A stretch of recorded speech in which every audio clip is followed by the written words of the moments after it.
last year we saw how people really gelled with the career mode, you know, and we wanted to continue to build that out because we know that's where a lot of the gamers really do spend a lot of their time.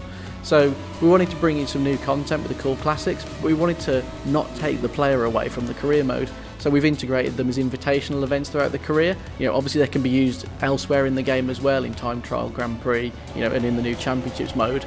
But yeah, we wanted to really keep the player in the career, keep them invested in the career, and do something fresh, something different with it, you know, to drive them through that.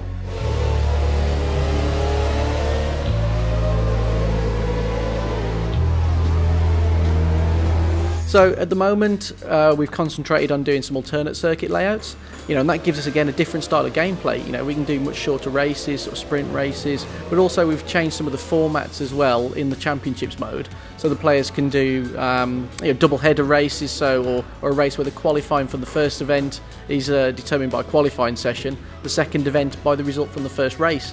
But as for classic tracks, it's not something we're looking at the moment, but you never know for the future.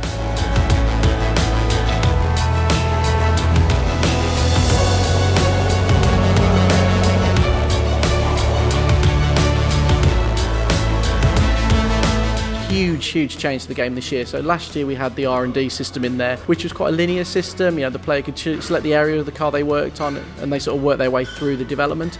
This year we're offering a really wide-reaching skills tree system.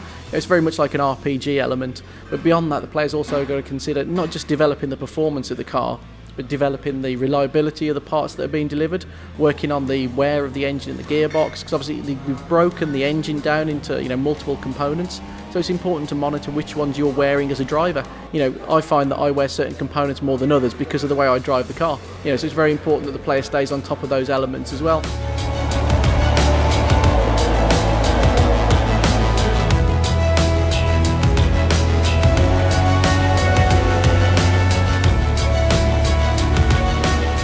We started off this year, as always, with our handling guys going based on the rules. They take the rules of the sport, they take all the information we know from the technical regulations, and they start to build a car.